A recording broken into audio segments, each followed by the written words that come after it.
to hurry home before it starts. I can't wait to see you smile again. And I love the time we spend. I waited for the break of day to come, so I can see your smile in the sun. I guess I couldn't wait to get to school.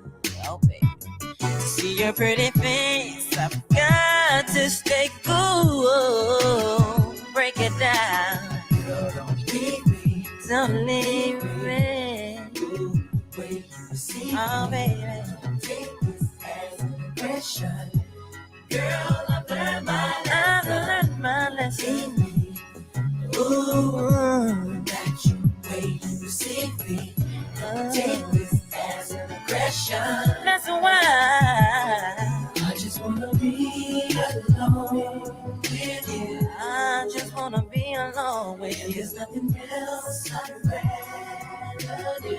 There's nothing else I'd rather. I just want the chance I have again. You know, baby. Tell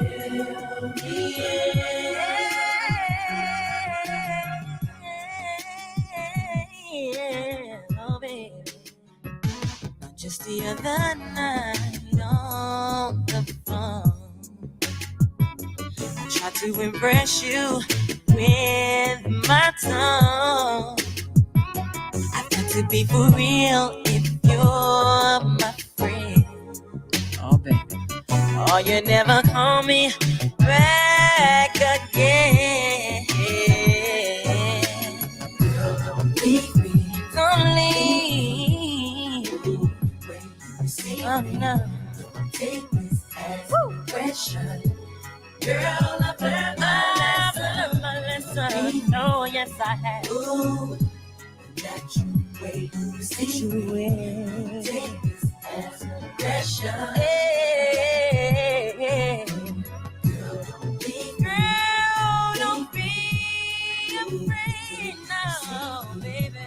Take this as pressure. Girl, I've learned my lesson. Ooh, that you way you see me. Take this as pressure.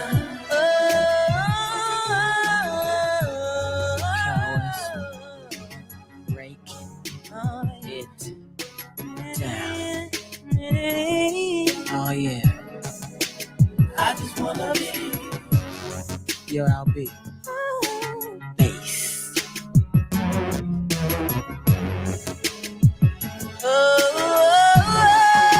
I just wanna be alone with you. I just wanna be alone with you. There's nothing else I'd rather do. I just want the chance. Yeah, you know.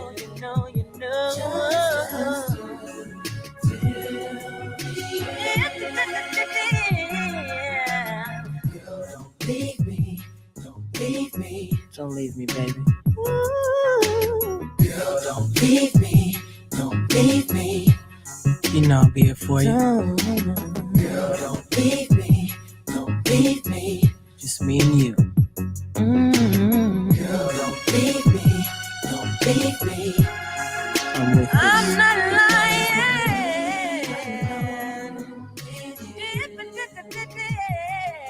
There's nothing else I'd rather. There's nothing else I'd rather. I just want the chance I have. You know.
Can't hear you, Joe. Well, doggone it. Had to press the right button. Good morning, good morning, good morning. It is the 13th day of March. Another episode of hashtag Truth Be Told. And truth be told, sometimes when you wake up in the morning, just like, oh my goodness. Well, that's one of these mornings. It is Work It Out Wednesday. We're gonna work out some of these gremlins. Joe look like he just woke up. We'll work out some of these gremlins. Man, it has been, man, I don't even want to go there and tell you what's going on. 3 of the 4 horsemen are on your screen, but of course, the 4th horseman is out there in the community. I think I've got her on the line. Can you hear me, Miss Shauna? Can you hear me? Can you hear me? I knew you sitting up there talking like that, tongue heavy this morning. Man, the 4th horseman. It is. Drink some water. Drink some water. I got it here. It ain't got nothing in it. I'm gonna have to go run and grab something. Good morning, brother Fatim. How you doing this morning? Doing good. I'll be doing better if I had a meal prep person in my house this morning at 7:15 making me some food. Oh, sure. I tell you what, don't talk. Hello, good morning. All right. Meal prep. Keep on throwing that fishing. No, I'm saying that debate on the line. Jax was meal prepping.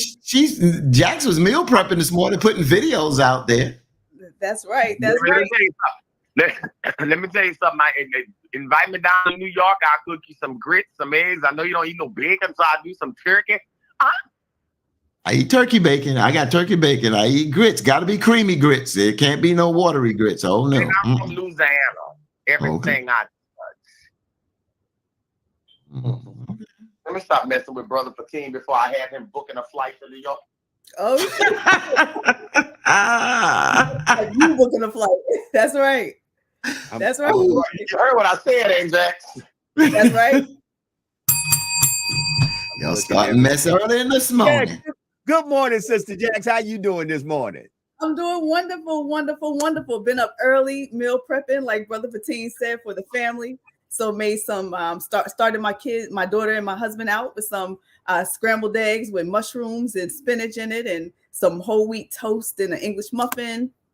Went on and made my salads with the cucumbers, and it looked delicious, right, Brother Fatim? Yes, it did. You can check it out on my Instagram at Skills for the Soul. I did a little reel this morning. That's what I'm talking about. Good morning, Sister Shauna, better known as the Conduit. I know you out there doing the good work of trying to help with the sharing. So good morning to you. How are you doing this morning? I'm doing well. Sorry I can't bless the viewers with my face this morning, but duty calls. We had spoken about the Grand Coteau situation on yesterday, and I wasn't able to make any comments because of the ongoing investigation, but humbly I have been called to assist one of the children that was involved in the incident. And although I won't say much, I will say this. If we do not begin to practice preventative measures for our children, we will continue to get the reactionary measures from the children. We're not teaching them conflict resolution. We're not teaching them how to sort through their feelings, how not to react in that temporary emotion, especially the one of anger. Our children are having problems diverting and breaking down anger. They're reacting in such a way that it takes any ability for them to do better away. And I, until my last breath, will ensure that children get the right protection if it takes me out of here. And so help me God. Amen. Let me just say this, me and Shauna talked yesterday, and like she said, she can't go into too much, but one of the things is we have to understand, we talk a lot, but until you walk in other people's shoes, then you don't understand what they're seeing or what they're feeling. Sometimes kids are, when we use the word kids and parents and guardians, we think they wake up like us. If we wake up in a nice warm home, a nice cozy environment, everybody doesn't wake up in that. You understand? Some people are being abused. Some people are going through where they don't, like Jax was able to meal prep. Some kids don't get their first meal till they get their lunch. What happens if they get their lunch at the later part of the day? So you don't realize what some of these young people are going through and what they have to live through and the stresses that they have to go through. So you gotta embrace people. You gotta have conversations to have an understanding what some people are going through, because people will lash out. Think of yourself sometime if you was behind the 8 ball, how constantly over and over stressed, then got to go to school and take a test and got to study, but you're not in a great environment to study at home or whatever. Some don't even have a home, a good place to call a home. Absolutely. So and it bothers me because you spoke of sympathy the other day, but they got 2 other ones, right? There's 2 other ones. I teach in my curriculum for students to begin to tap into their empathetic side. Right? Empathy is the ability to understand what someone is going through, even if you haven't. Sympathy is when you can relate to what is going on and have feelings. But they got one more, and we rarely talk about that, and it's apathy. Apathy is the inability or the desire to not feel anything. And we're seeing a lot of apathetic laws being put in place. They're being put in place for the reactionary measures, but there's no empathetic laws being put into place to keep them from doing the actions that they're doing. And again, I'll go to my last breath to protect these children. Amen. Amen. Amen. Well, 4 horsemen in the building. Let's ring the bell. Let's give a round of applause. Also, let's ring the bell for everybody celebrating a birthday today, an anniversary of today is your special day. You know, I know how it is when you wake up in the morning and you say, thank God that I made another rotation around the sun. So if today is your special day, that bell was for you. Good morning, good morning, good morning to everybody in the feed. Good morning, good morning, good morning, good morning, Michael Keith. Good morning, Rhonda Harrison. And good morning to everyone that is logged in. Click like and share, click like and share. It is Work It Out Wednesday. Look like I got my second win. Look like I finally woke up. Let's get ready to rumble. Yes, sir. What do we need to work out on this Wednesday? Well, in this first 30-minute segment or the next 15 minutes, a lot of folks losing their mind because look like the tick and the tock about to be get and gone. Yeah, the tick and the tock look like it's about to be get and gone. And if the tick and the tock is getting gone, just like when Instagram and Facebook shut down, a lot of you not only going to lose your mind, some of you may lose your business. Let's call it what it is. Some of you may lose your business. So I came here to be devil's advocate on the day as I talk to my co-hosts, because you know I know a lot of them. I don't have a TikTok channel. I've never met with TikTok. And some folks I got over 200 something followers on TikTok. 8 to the man. 200 something thousand. Let me say that. Okay. So 8 to the TikTok man. For me, TikTok for me is beneficial. I reach a lot of children there. You see a lot of bullying there. Actually, my first viral video was a stitch. And I don't know if y'all know what it is, but I ain't got time to give TikTok etiquette this morning. But I did a stitch, and my voice, because it's so deep, they started, bullying. Sound like a man. One of them told me I sound like a Cleveland Brown. That one was pretty original. But it gave me the ability to see the world, right? Because it's not just locally. This is the world. How people react, how they respond, how they bully, how children react and respond and bully. And it was over 1 million something views, almost close to 2 million. And it was nothing but back and forth with people, arguing with each other. Although sometimes it can be used for chaos and mess, and it can lead to, problems and whatever, but it also can be beneficial. TikTok and any other social media platform is just like anything else in life. It's going to be used for how you use it. If you want to use it for demise or to belittle or to defame or for anything negative, you can use it for that. But you can also use it for positivity as well. I personally think it's just a control issue. Well, Shauna, hold on. I know you're talking from click, like, and share world, but I like to talk from another world. TikTok is literally ran by an adversary that does not want anything but destruction and death of this country. So yes, from the world. That sounds like the whole. That sounds like every politician. Sir, hold on. But because I've been on the other side of when we have to deploy our sons and daughters to a foreign land to fight a war, you know, I have to be devil's advocate on this. I understand that there are individuals out there who need TikTok, who need, be exact. I saw how folks lost their mind when Facebook and Instagram went down. But let's just be very serious on this point. There are intelligence agencies and there are adversaries out there that can take the information that you put out on TikTok, everything from your voice to your information that you would put into TikTok, and they can literally clone you somewhere else and use that information to cause all kind of chaos. So, and a lot of people don't know this, and this is nothing new. You can actually Google it. Sometimes when you go into some of these social media platforms, the information you put out there gives them enough information to access anything they want to access.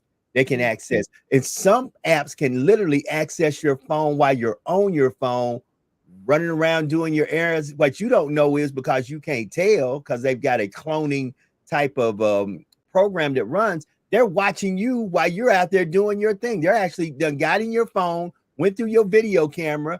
They're in your front camera watching you. They're in your back camera watching where you're at. And that can be dangerous. That can be dangerous for anybody, because like I tell folk, we all love it until all of a sudden it is the enemy of the state. And I don't know how many of you remember that movie with Will Smith, Enemy of the State, where all of a sudden all this technology turned on him because there were people who were up to no good who had access to all his stuff. So, I mean, don't get me wrong. I agree that these social media platforms are great when used properly. But when it's owned by a place like China, or it's owned by a place like an Iran, or it's owned by a place like a Russia, you know, who definitely has nothing that they want good to happen in this country or with us or with anybody who is American, man, that can be dangerous. So I'm gonna let Brother Fatim jump in. I see, hold on, before you jump in, Brother Fatim, I see Miss Kashara Angeletti in the building in the green room. I thought I was trying to get her on tomorrow to talk about a great thing that she's got going on. But if she shows up today, she just shows up today. Welcome all, welcome one. Brother Fatim, how you feel about this? The tick and the talk might be getting and gone. So, you know, it's amazing how our memory is just so damn short, you know, especially for those people that are new and young, they wasn't exposed. But for us, we heard this long time ago about Big Brothers watching. We've known about this type of technology coming in. We heard it that it was the mark of the beast, 666, the Antichrist. These things out here, what you just said, Joe, and what Shauna said, you know, there's always good and bad. But what you just said, Joe, is about information. There's things that you guys don't even know about that your television, they have apps now that your television, they can watch you while you watching television. That's how sophisticated this technology is. So you're right that this information is going to be, you know, possibly shared. And the United States don't want other people in, but the same way they don't want other people in, it's the same way other countries don't want us in, because we're doing the same damn thing as well. But TikTok has been something that's been creative for a lot of people. It's helped and been beneficial for a lot of people. I think what Shauna has said about bullying, we can get bullying in every platform that we talk about. Even if we didn't have technology, we're going to have that. But I do see a creative side. And if TikTok goes away, then it puts so much emphasis on Facebook, and Facebook has so many restrictions. So this is something that has to be looked at, because the same way that we see constructive input on TikTok, you got to see that there's not only bullying, there's racism, there's a lot of things that get by because TikTok does not streamline, and they don't have to follow the protocols here in America in a sense of letting whatever goes on TikTok. So it is something that does have to have a conversation about, because, you know, you can't have all these leaps and bounds that can cause chaos for us as a country. So you're right. Jack. And you know, TikTok, it doesn't even operate in mainland China. So we know it's, you know, based out of China, but it doesn't even operate in mainland China. And where and also it has another name, Douyin, right? So like you said, Joe, it is dangerous when we have our adversaries are able to access all of our information. And even the information that they gather from TikTok is stored where? In Singapore and stored in Virginia. And then you have countries like Afghanistan, Kyrgyzstan, Nepal, Somalia, you know, all those other places that there is a full ban on TikTok. And like in the US, a lot of government agencies in the US do not allow TikTok at all. If you have a government phone or government laptop, desktop, it's not allowed. And then there's a host of other countries that do not allow any access on those government devices as well. Why? Because it can be infiltrated. So all of our personal private information can definitely be compromised. You know, your credit can be destroyed. You could be in a position where you're ready to buy a home. Next thing you know, you find out that somebody already bought a home under your name, you know, from all of your information. Yeah, absolutely. A car, a friend of mine recently is going through a situation. She just bought a new car, but she got a letter in the mail after she bought her car saying that someone else just tried to purchase a car under her name as well. You know, but it looks like an inside job at the dealership, but you never know. Your information can totally be accessed by so many other people. And Brother Fatin, like you said, you could be watching TV in your home and that TV is actually watching you and gathering information as well as your cell phones. So we're putting ourselves out there. So I don't blame some people who don't want, you know, to use TikTok, Facebook, Instagram, because there's a lot of stuff out there. I mean, they just had an article out yesterday, and Shauna, I'm gonna let you come in and chime in on this, because a lot of folks, you know, there were people who went on Capitol Hill and said, look, 90% of my business come from TikTok. That's how we're so intertwined with technology. And just yesterday, and I'm getting ready to go to Shauna, just yesterday, right now, people are working on class action lawsuits because they just got out yesterday that your car with this technology in it, like OnStar and other different devices, has literally been spying on you. That's the reason insurance rates is going up, because every time you braked hard, you didn't know that your car went and noted that in the car's log, sent it to the company, and the company's been selling that information to insurance companies. That's why all of a sudden they said this is why the rates are going up. So Sister Shauna, the floor is yours. I was just going, you know, I crack jokes to lighten the mood. I commend anybody that would be able to get his rate. My goddamn my credit score is the price of gas back in 1994 right now. Anybody can go to a dealership or any kind of loan company and get any kind of anything with my name. Could you give me one? Please give me one. And if they watching me on the TV, y'all see I ain't got no food in there. I'm gonna need for somebody to cash app. Y'all said, spy on me if you will. Spy on me. Don't just look though. I need you to look and help. You know. Yeah. Well, look, Sean, I'll help bring your credit up, sis. I know how to help build it back up, so I got you. Oh, girl, you gonna need 12 disciples. The one that they threw out because it was 13, baby, and a couple of followers. That's all right. That's all right. We'll get it together. And guys, you know what else?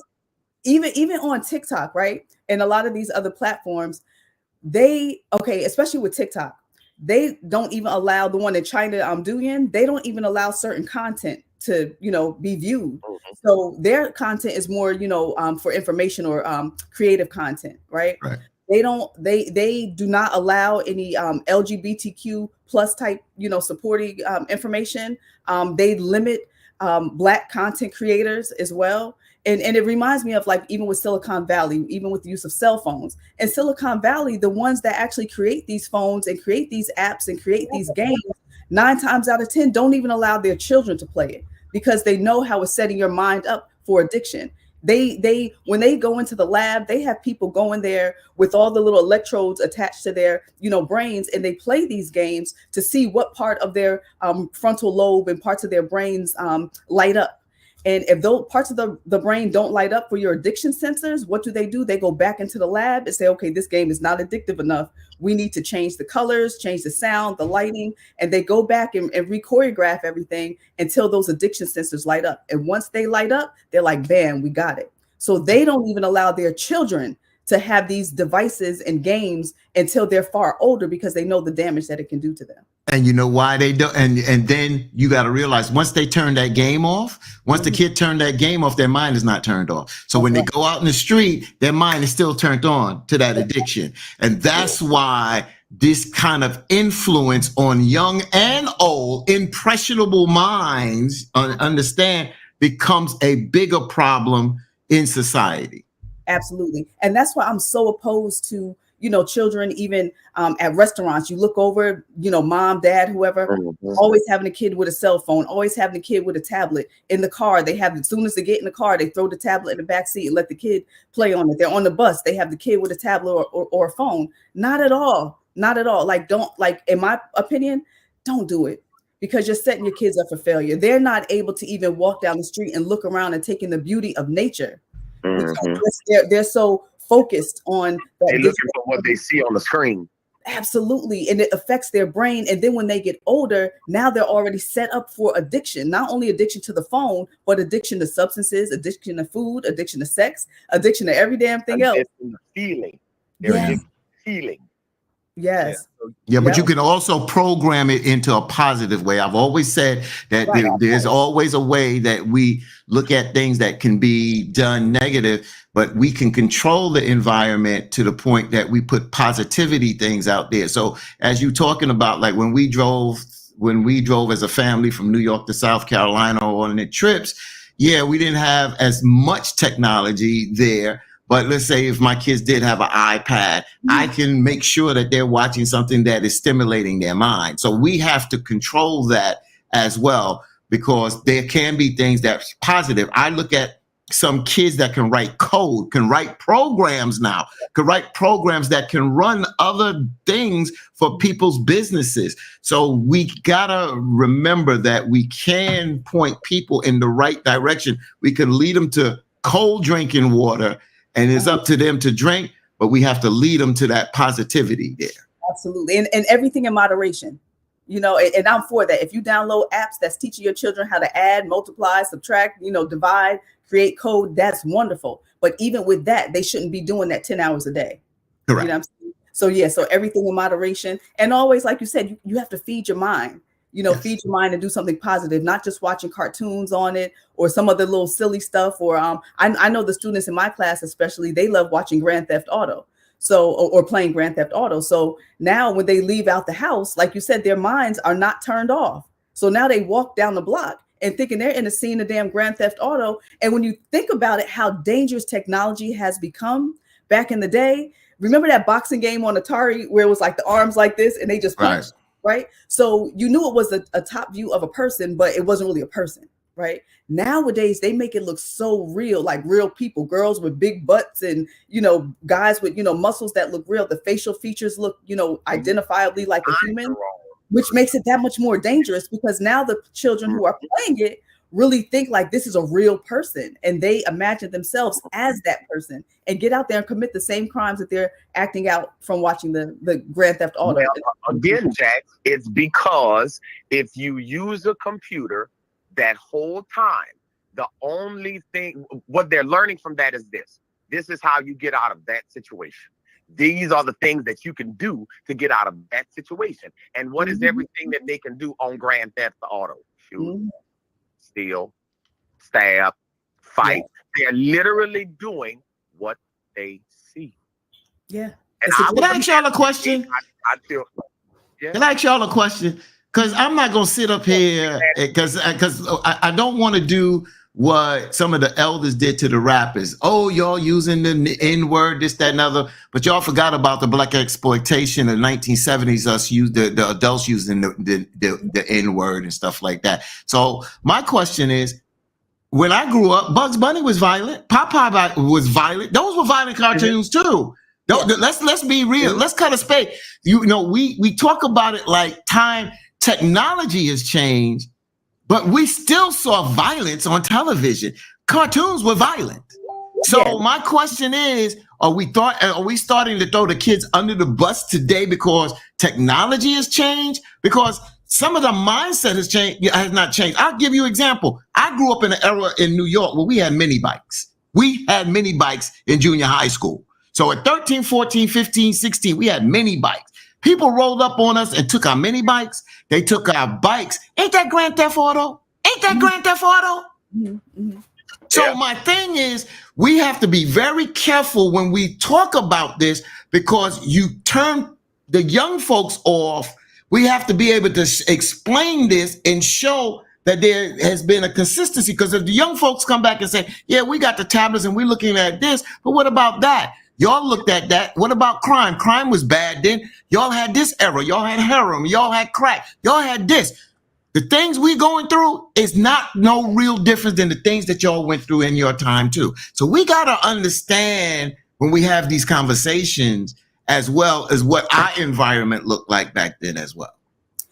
You know what, Brother Fatin, I think you're absolutely right with that. I think the difference is slightly, there's more access to stuff now. You know what I'm saying? Back in the day, everybody didn't have Atari. Everybody didn't have Nintendo.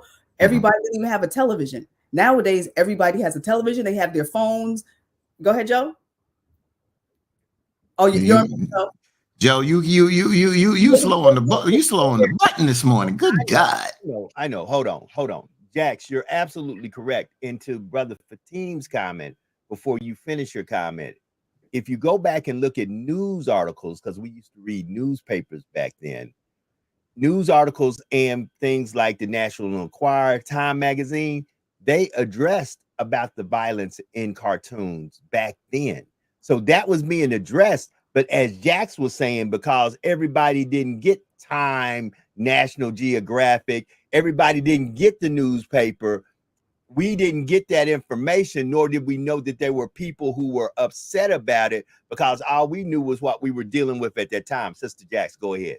Yeah. So when you think about it, the cartoons back in the day, imagine if there's a funeral on a cartoon, right? Pepe Le Pew and the girl, whatever her name was. Right? The cat and the skunk. So imagine if there's a funeral, somebody dies. You know, sometimes in the cartoon they spin around and fall to the back and one heel up in the air. But if it's a skunk and a cat or something like that, it's not as powerful as when you watch a real game with people that look just like you, and now somebody's dead and they're bleeding all over the place. It's much more dramatized nowadays. And now when they look just like you, it's different than looking at a cat or a mouse getting, chewed up, or somebody getting blown up. That's a duck. It's far different. So it impacts them much differently, unfortunately. I think the imagination plays a difference. Yes, those things were Roadrunner, for example. He used to throw that, he used to jump off the mountain and everything. But our imagination was good. These days, kids don't really have a great imagination because they have not been put in an environment to create anything. It's created for them. The only thing they do on the game is they put the accessories, how they want them to look, right? Now, I'm not saying that games do not contribute or saying that they're the holistic problem, but the accessibility will prove to exacerbate things. And that's the difference between then and now. I was just talking to my brother this morning. Gun violence been happening forever, but I can only remember of one person getting shot in my whole high school year. His name was DeJuan Arthurlee. I'll never forget it. He was involved in a shooting, but that was just one. But now it's different because the accessibility is greater. And it falls in line with what Sister Jax said. I want to say it was a few weeks ago when she said something about you have to interact with your kids. I don't see anything wrong with giving a kid a phone or an iPad age appropriate, because mine had it at 9 years old. They had to have it because I was a working mom. I was a single mom, but I was participatory in their use of that phone. I had passwords. Let me see your history, what you're going through. If they would delete anything off the phone, you trying to hide it, I'm taking it. You have to be active in that. Do my children play Grand Theft Auto? Yeah. My 19-year-old daughter plays Fortnite all the time. My 24-year-old son plays these games. But I also told them that it is just that. It's just a game. I made sure that they understood what you see and what you do on this game is of no relation to life at all. I think you have to be participatory. Right. You have to participate in your children's life. And one of the things, as you were saying, the mind doesn't stop. The mind doesn't cease until we cease. And that's all from this perspective. I don't know what's on the other side, but the bottom line is that kids are still creative today. They're still creative. They are chameleons. They adapt to the environment. So as we talked about yesterday, we look like arts is not in school, is taken out of school. Music has been taken out of school, but that don't mean that kids are still not doing music. They're doing it from a different perspective. What some of us would say, that's not music. I got that. I understand what you're saying, because when you're creating, you want to understand that any type of music you create, it comes from an essence of something, understanding, writing music, reading music, stuff like that. But if this is not available for the children, they're going to adapt to what is available in their environment. So creativity is always there. It's what we put in front of them to help their mind to create. And that's where our responsibility comes in as a parent and as a community and as a village. That's why some people move out of urban communities, because they don't have access to a large amount of things where kids are going to band, they're going to this, they're going to that. They're part of these programs that stimulates their mind. And when you don't have those resources in the community, then those kids adapt to whatever resources they could. If kids were jumping rope outside, you would see more kids jumping rope. If kids were playing skelly in the street, we are New Yorkers, playing that game in the street, you would see more kids doing that. If you more kids roller skating, you would see more of that. But if that's not in your community, then you will not see it, because they're going to adapt to whatever's in their community to utilize, to entertain themselves and to keep their minds active. And it can be crime as well. Yep, you're absolutely right. And that's what, like you're saying, it takes the parents to actually help to foster that environment to encourage them. I remember as a kid, if you went outside, you stay your butt outside for a few hours. None of this in and out the house 1,000 times, opening and closing the door. You go outside and play. You You thirsty, get it from the hose or hydrant or whatever you got to do. But it was none of that in and out. So, and like you said, if they're roller skating, more kids are going to be out there roller skating. But another thing that's unfortunate in a lot of urban areas, a lot of big cities, they do have tons of programming for the children. But unfortunately, when you go, a lot of our children aren't there. It might be some of the, people that are shipped in from other countries or whatever. They're there utilizing, accessing the resources and becoming a part of these scholarship programs and all this other stuff. But a lot of our children, unfortunately, are not there taking advantage of it. And that's many times the papers come home in the book bags. But if the parents aren't opening the book bags to see what's inside, to show that there's an after school program, there's a summer camp that's free. Like, my son started playing ice hockey at maybe 6 years old. I found that out, through a school. He was able to get into boarding school as well because he did community engagement stuff and because he did the ice hockey. And we took advantage of all these free programs within the city. But a lot of our people just don't, unfortunately, take advantage of it. They don't. And let me just say this here. And I'm proud to say this. So let's take a look at my childhood. I was a 70s baby, meaning that I was born in the 60s, and it was a 70s baby. 70s baby, we had a key at 10. Mm-hmm. We went outside and play. And it was about, like I said, it was about 14 of us. So when we wind up going to public school, getting into the 4th and 5th grade, there was after school centers. There was the boys club. Yeah. There was the YMCA. But you know what? My group of friends, we didn't quite need that. You know why? Because we could come back on home, do our homework, and then change our clothes, go outside and play. We had punch ball, stoop ball, football, stickball, roller skating. We had all that with it, riding our bikes. Prospect Park was near us. So we had that in our environment. We had the zoo at Prospect Park. We had the environment right there to fester a creativity. I was in a band in 4th grade. I got my first drum set in 4th grade. Wow. I was in a band in the 4th grade. So, and on playing on television on Black Pride in the 5th grade. You understand? And a lot of that, I'll be honestly, our parents didn't point us in that direction. We pointed ourselves in that direction, went to our parents, and they supported us and then purchased the products for us to be able to do the things that we had to do. But we had the access to it. That's right. But there was also some more discipline in the home at that time to provide that structure. Nowadays, and even if the parents were working, there was still structure. You knew what the hell you had to do as a latchkey child when you got in the house. Take off your school clothes, before you go outside, put on your outside your play sneakers. We knew what to do. But nowadays, many times the parents aren't around, whether they're working or they're just not focused, or sometimes they're just on their phones and not really paying attention to what the kids are doing. And they just want the kids out of their hair. So they send them outside.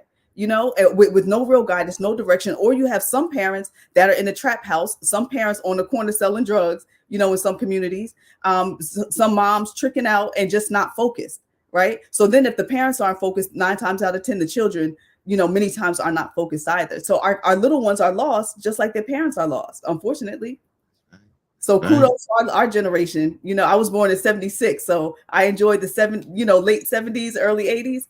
And man, life was good. We were outside jumping rope and double dutching and running up and down the street, hide and go seek. When's the last time you saw a kid play hide and go seek? They don't even know what the hell hide and go seek is. Hot peas and butter, they're Ringo Levio and stuff like that. They just don't know these things. And a lot of times, again, we adapt. Things do change. And I'm not saying that they have to go back to that, but we have to have access that we open up their minds. So I look at my cousins in the South. In South Carolina, and some are transplants from New York. I look at my cousins; they're in soccer, they're in softball. I'm amazed that what I'm talking about. These are girls. These are girls because we got more females than guys as kids. Okay. But I would call my cousin named Shaquana. I call my cousin Angel. They take their children and make sure that they are. They have a healthy learning environment, not only from a school perspective, but from a play perspective. But there's structure, as you just talked about, Jackson. And I don't want to hear from the people in the chat. What are you seeing? What are you participating? What are some of the things that your young kids or your grandkids or your nieces or nephews are doing that you look at it as being constructive out there? Because there's too many times we talk about the negative that our young folks are doing, and rightfully so. We talk about that, but what is out there to balance what is taking place to give some type of balance out here? Because if there's no balance, then the scale's going to tilt one way. Exactly, and that's what I loved about when we had Shakur Stevenson, world famous boxer. His mom was on with us last week, and she was a single mom, with 9 children. And for her to, born and raised in the streets of Newark in one of the roughest areas, but still her son, and then the other son coming up is about to be a world famous boxer as well. So, but what did she say? She had Shakur involved in sports since he was a little boy, 4 or 5 years old. You cannot give these kids a bunch of free time.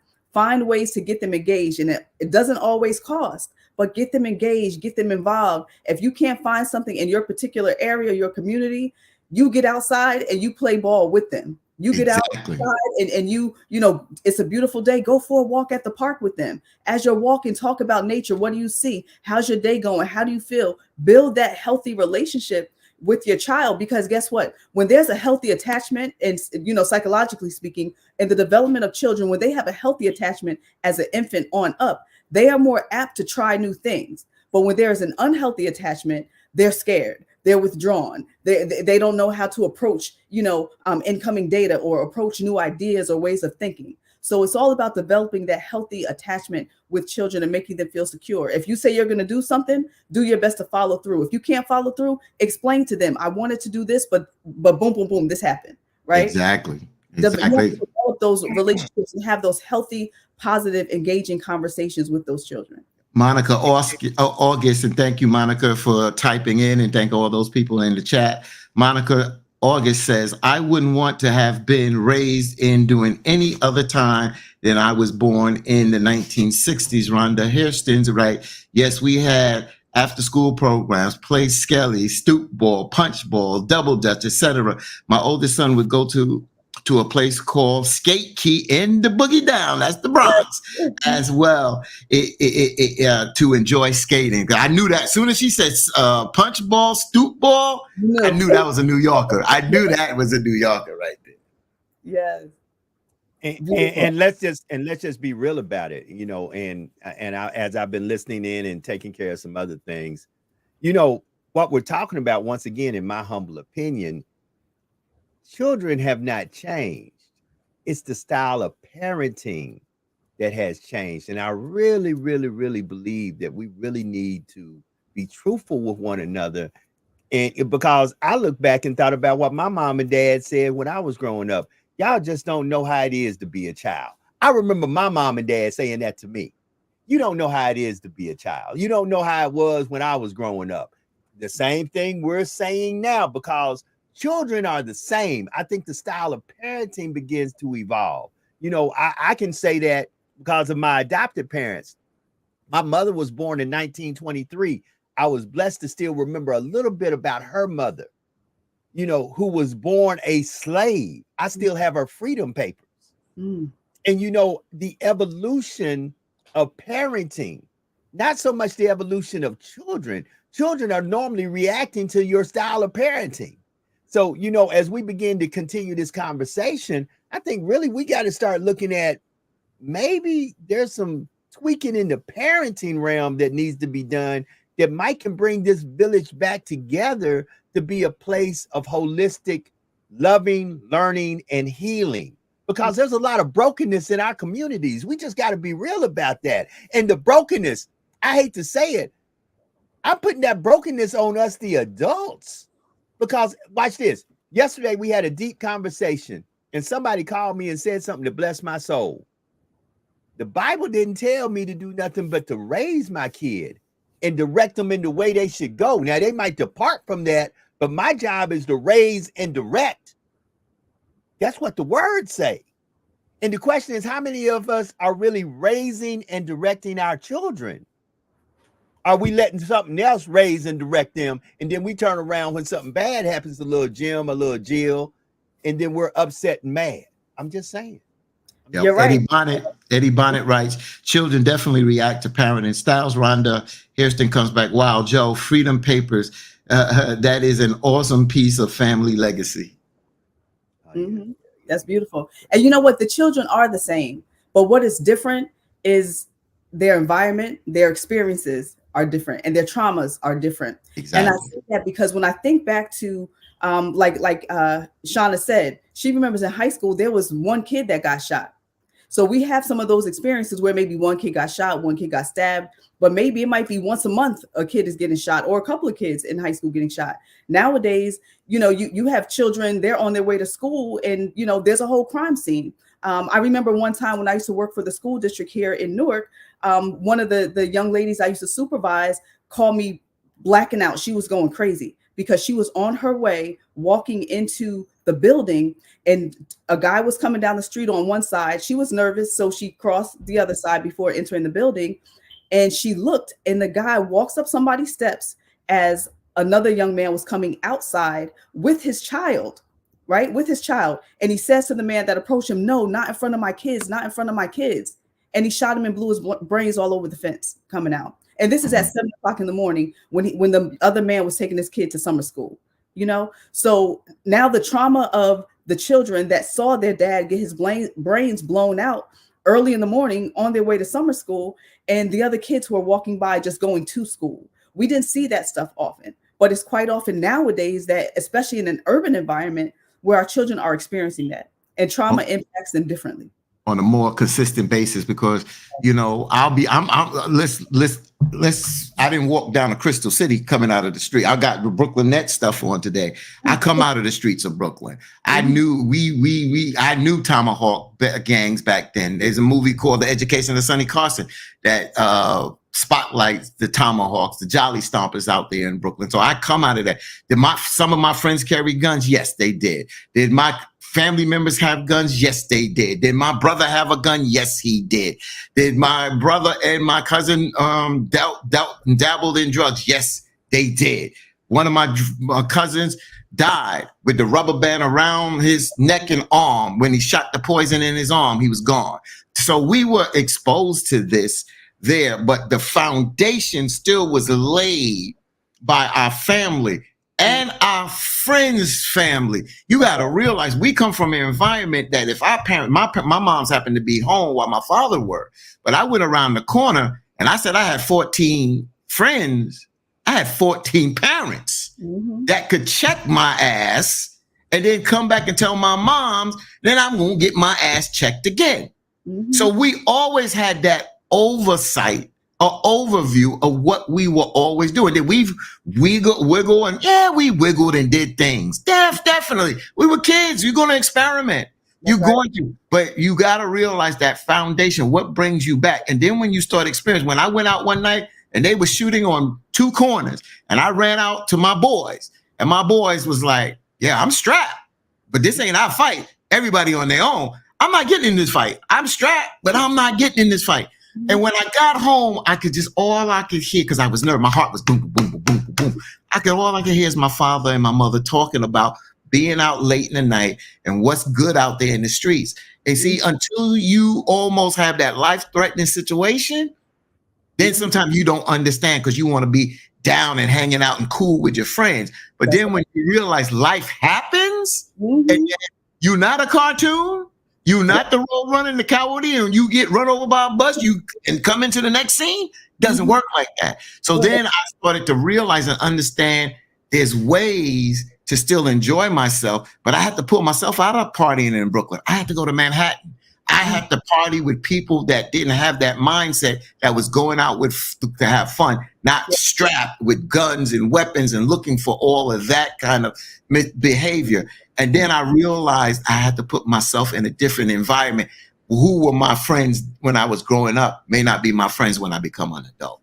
Absolutely. And it's funny you say that, because back in the day, especially, a lot of that crime was at nighttime. Like all the drama would happen at night. Nowadays, they shoot you up 6, 7, 8, 9 o'clock in the morning because the guys don't go in the house until, maybe 9, 10 o'clock in the morning from being out from last night, So, because I know even, one of my students. There's no time differential, Jax. There's no time differential no more. The way we look at it, where remember, television used to go off. There was structure. Television never goes off now. Never goes off. So there's no time structure. So when I'm watching people that just stay up all night and don't get sleep, your mind is frazzled. You can tell me what the hell you want, but you have to restore this. This is a machine.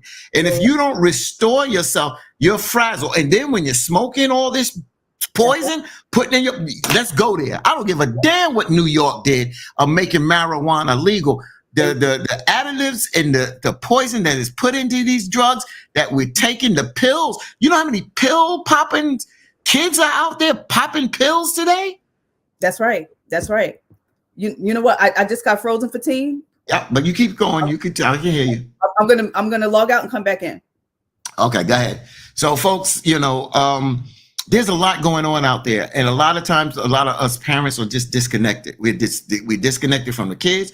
We're disconnected from the environment, and the only thing of our experiences is how we lived in the past. I'm not saying right and wrong changes. It's just what our children have to deal with. My parents didn't deal with gangs. So when I came home and told my parents that gangs were drafting people into my mother and father didn't understand that. They didn't understand, you just ain't gonna go. Well, I had to call my cousin who was in a gang, who was like, well, I know the head guy. If anybody comes to draft you and put you in this gang, we'll take care of you. We got you. You're not going in any gang. So I've learned the language of the street, and then I had to bring my parents up to speed on certain things, and then they had to adapt. They had to realize that how they was brought up was not the same way I was brought up in the environment. We were in different environments. So again, for all the folks out there, I'm just saying, parenting, like Joe said, parenting styles may have changed, but honestly, children and people have not changed. Positive, we're negative, we're creative, we're destructible. So folks out there, again, life is lifing. So you're going to have to adapt, because if you, I remember this saying, those that are least to adapt are more likely to fail. Those that are least to adapt are more likely to fail. And I'm just saying that. Shauna writes, wait, let me go back to Rhonda. Wait, let me go back up to some of these comments. Eddie Bonnet says, my two sons just lost a kid that rides their bus. Killed the kid at the bus stop. Rhonda Hairston writes, we didn't know what we know. A lot has to do with what was being created behind the scenes as we started to grow. The Monahan report. Shauna Sai said, my son was shot at once, 6 bullets, not one hit him. We loved after that. Oh, moved after that.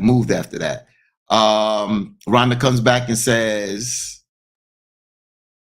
yes, we had things going on, knew of the criminal element. Yes, Brother Fatine, had to put yourself in a different element. I remember guys coming around the block, and we were sitting in the community garden saying, we are coming over there here to handle street justice. Take children inside. What a difference in today's world. Not saying it was right. Only certain boundaries were crossed. Eddie Bonnet says, exposure to more is some of the problems with our youth. And I'm going back to what Rhonda said. It's very interesting that, yes, some things that went down in the street, some of the older folks told us, get out of here. Something getting ready to go down. They still had some type of sympathy. They still had some type of empathy, because they still had something inside of them. Even though they was getting ready to do something that was not positive, they still looked out for those that didn't know, that were too young, or the older people. Look, Mom, Pops, you need to go inside because something got getting ready to go down here. So and those are the folks.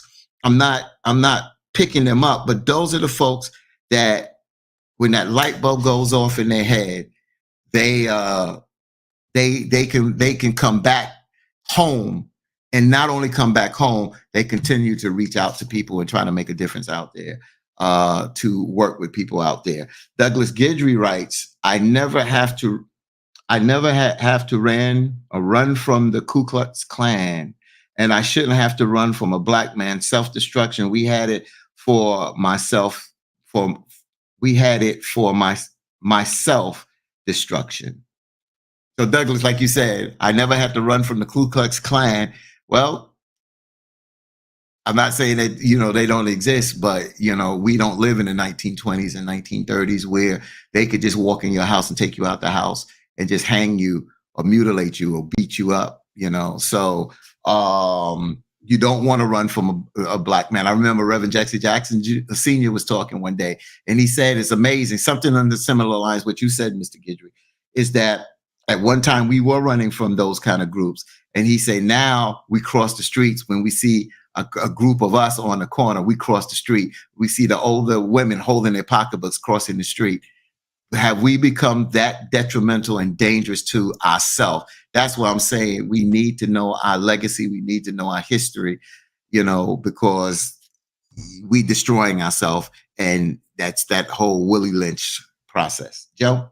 And that's real talk. That's real talk. I don't know what's going on. Seems to be not only my system, but multiple systems. Once again, AT&T, Verizon, T-Mobile, Instagram, Facebook. Y'all cannot tell me something ain't in the air. So Brother Fatim, I'm gonna have to let you roll solo bolo while I reboot everything for a minute. But this is not only me. I see Jax even saying, I'm here. System shut me out. Shauna got shut off. Some things. And we're all in different places. So family, pay attention. With that being said, I'll be right back, Brother Fatim. The show and the flow is yours. Gotcha.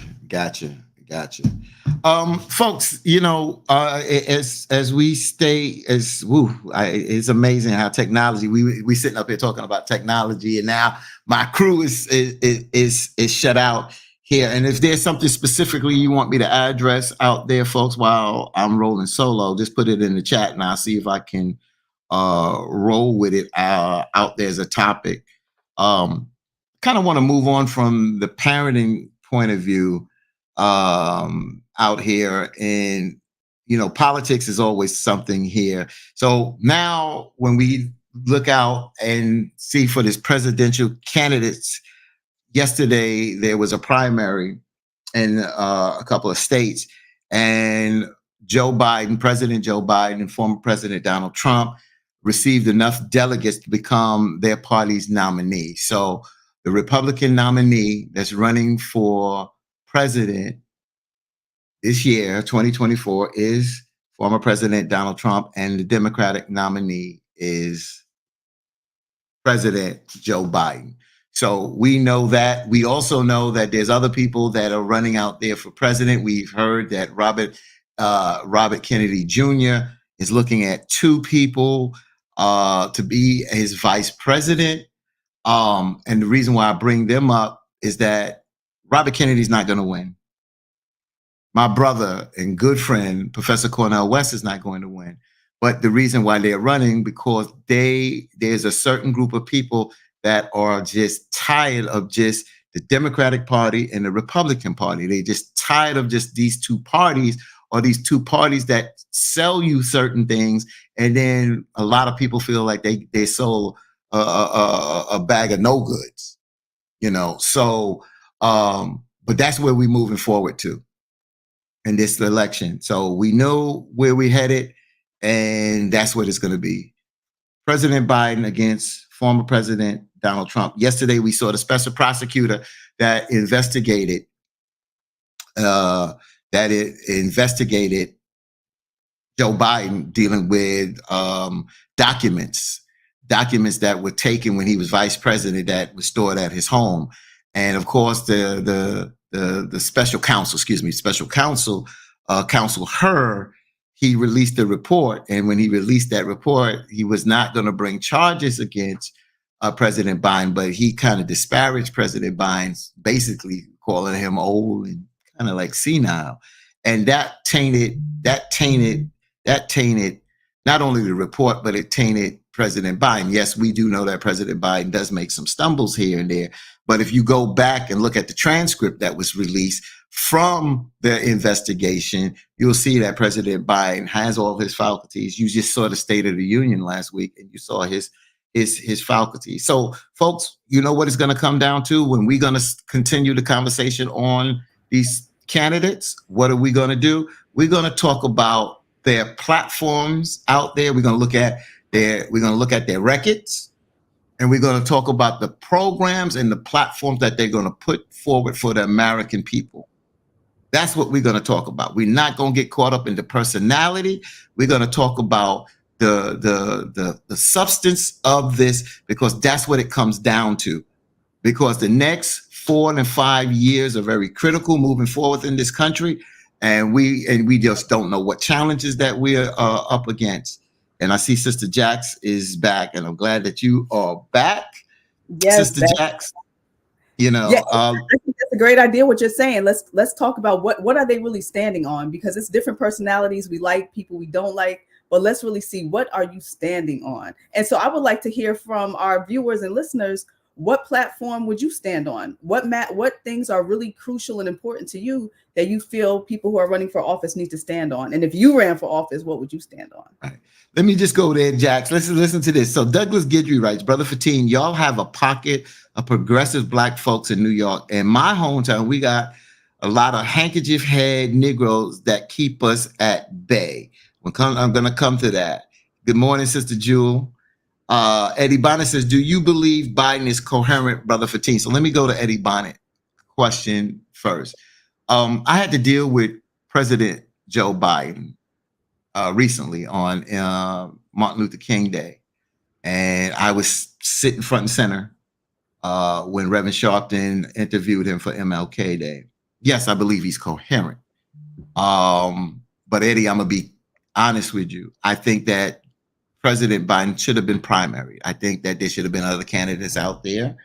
And I think that we should have had a choice to vote out there. I think that there's some things that I question, but I also look at some of the policies and the things that President Biden has done that has been really, really good. So yes, I think he is coherent, but he is an older man, and there's certain things that are decreasing, and I'm not going to run from that. I am not going to run from that. But he said, even some of these things that may be slowing down with me, you have to look at my policies. You have to look what I've done in my administration. I'm not just doing this single-handedly. I have an administration that's moving forward to do the things that is going forward. So yes, I do think he's coherent. Now, let's get back to these progressive folks. So Mr. Guidry, from what I'm hearing, you're in the area, Joe, and I've seen that have come on this program, some really progressive people from down in your area. I really do. I see some progressive people, and there are a lot of handkerchief head people everywhere across the country. Just up here in New York, we just got an abundance of people. We got more people, so it's just more recognized. But we got some of those handkerchief head people just want to get along to go along. At the end of the day, what you have to do is you have to step up. You have to stand up. You have to stand up. If you believe that these folks are not representing you well, then you have to do it yourself, or you have to back people that is willing to do it and understand what they're doing. That's why I use the word, Sister Jackson, I want you to get in here. When I use the word, we have to groom folks. When kids are going to school, we have to groom folks for politics, so they know from very young and understand how it works, and understand that I'm doing this because I want to represent the people. My job is to go to represent the people and to do best for the people. Jax? That's right. Even in schools, parents could look into if your school has a debate club, or maybe you can contact some law firms, because obviously they debate essentially for a living. See if maybe your child could have an attorney as a mentor. But we definitely have to get our kids involved. We have to get them engaged. We want to get them into politics. There's a lot of reading in politics, because you have to really understand policy and legislation, and not only read to read, but read to actually comprehend.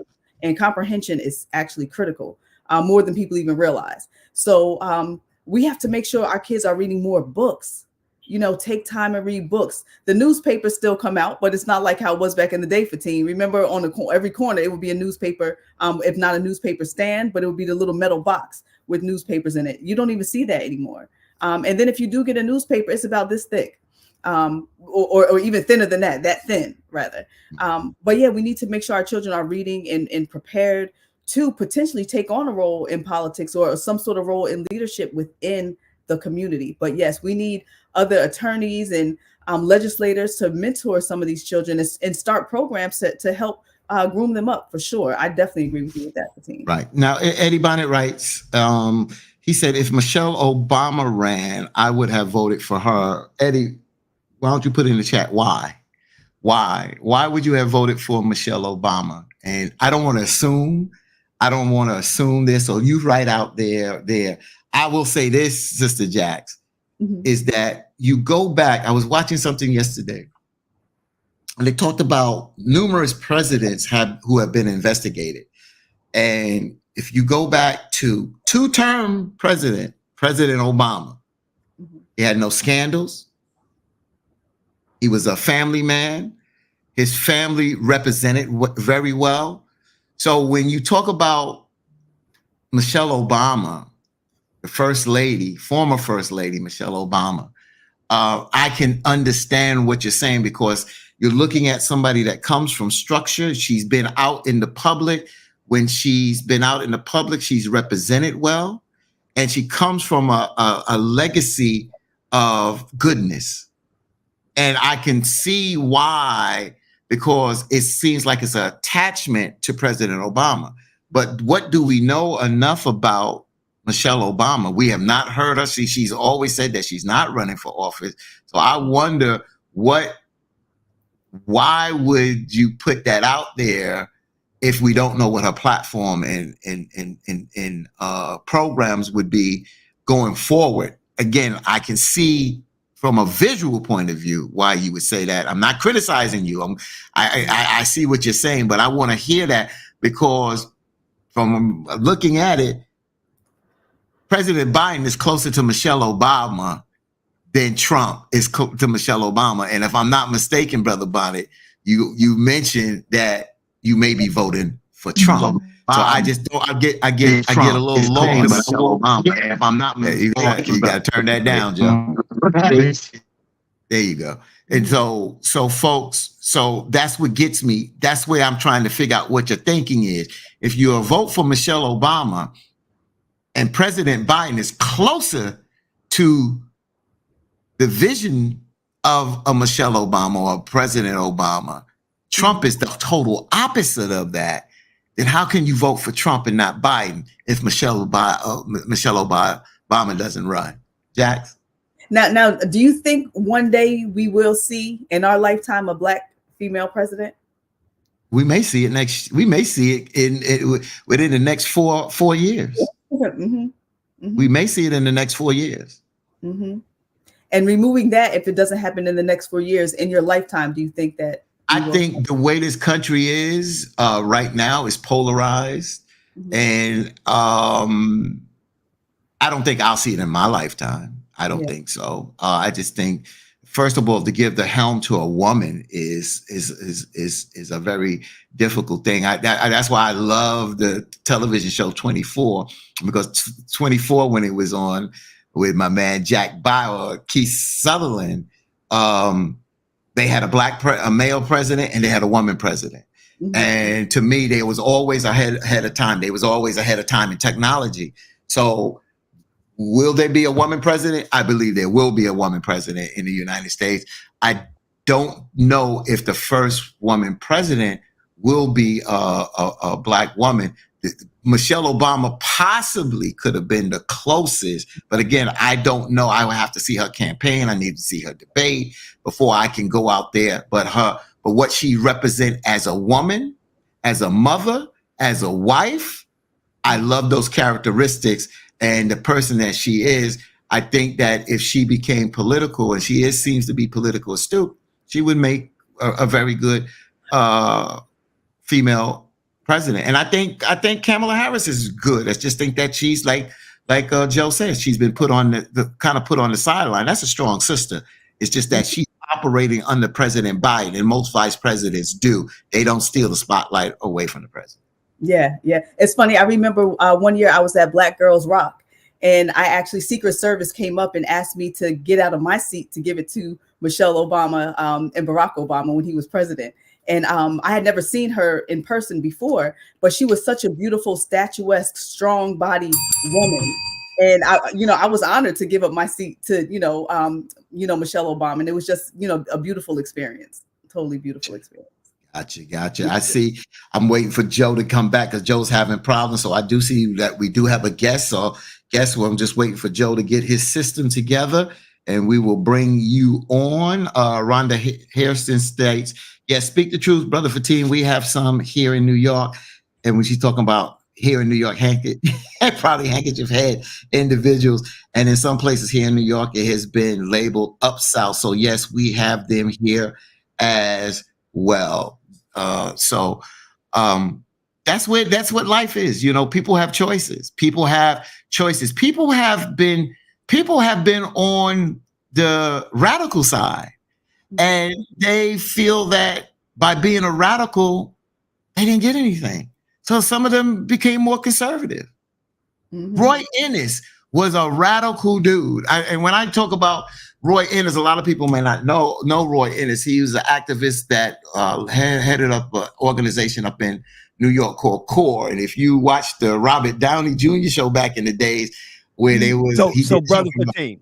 Yes. Joe. Yes, Joe. So Brother Fatim, I hate to cut in, but we have a guest in the studio. Oh, I saw that, but I was waiting for you to get back so you could introduce her. The brave Blackbird herself with the Mowgli AT. And I had to bring her on the screen because I'm probably going to have to let you and Jax handle this because I don't know what in the world going on here. I mean, when I'm saying major system shutdown, it is. But my girl, Raven in the building. Let me give her a round of applause. Yes, sir. And Raven, can you hear us? That's all I need to know. If you can hear us and you can see us, we see you. we want to talk to you about, because it is Women's History Month. And to me, you are Black excellence. You are Black history. Tell us about what you do with this Moglier tea and with the Blackbird Botanicals. The floor is yours. Well, thank y'all for having me. Good morning. My name is Raven, better known as Brave Blackbird. I am the founder of Blackbird Botanica. I am also the granddaughter of Amelia Francois, better known as Mia, or affectionately known as Big Mom. She was my great-great-grandmother. She was a traiteur here in Louisiana, in Lafayette, Louisiana, and she produced many different salves and ointments, teas to heal our community. And I'm just carrying on her legacy. Let me just say this to you, Sister Raven, and let me just say this, and let me feel, because first of all, just looking at you, you're such a beautiful sister. And when and we're going to get into the discussion with you. When I say beautiful sister, I look at so many women, Sister Jax, that women that are holistic. You understand? And I remember meeting the daughter of Shahrazad Ali. And Shahrazad Ali had been brought up on this program before. And I remember meeting her daughter, just such a beautiful skin and everything. And after her lecture, my wife was there, my kids were there.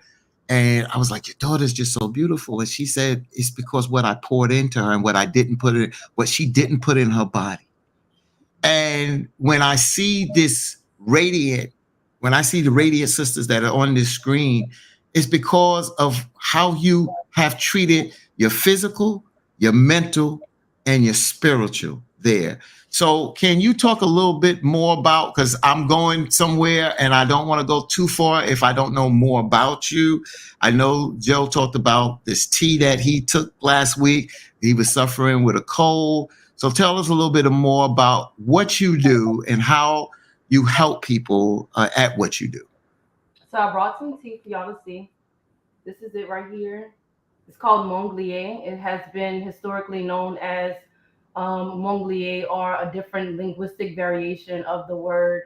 We are pending a trademark on the way that I spell it here, it sounds like Manglier. So we make this tea. It's an antibacterial, antiviral, and anti-inflammatory. We also make cough candy, which are cough drops, out of the tea as well.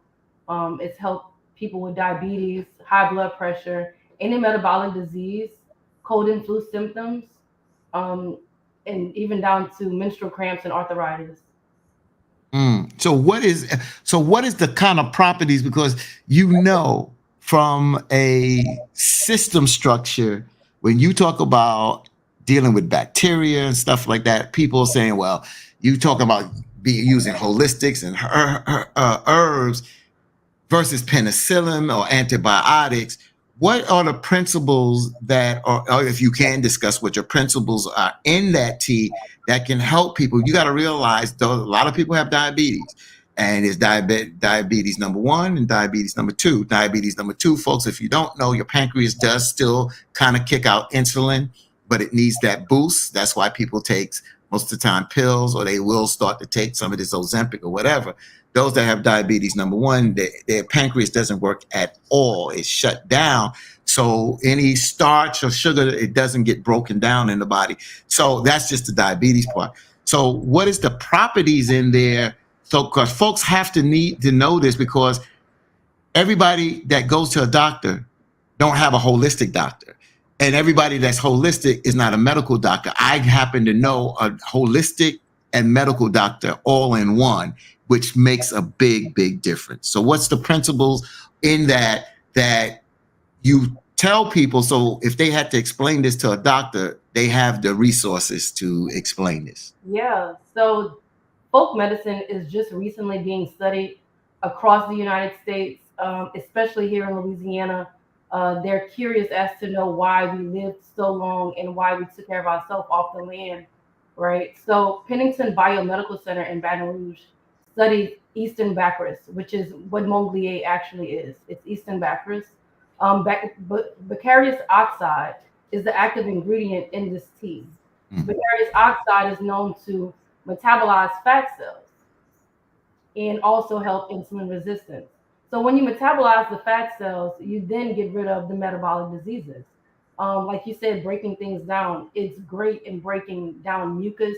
It's great in breaking down the fat cells. It's great in breaking down the mucus and the fat cells is our main cause of disease. Mucus is 99.9% of the cause of all diseases.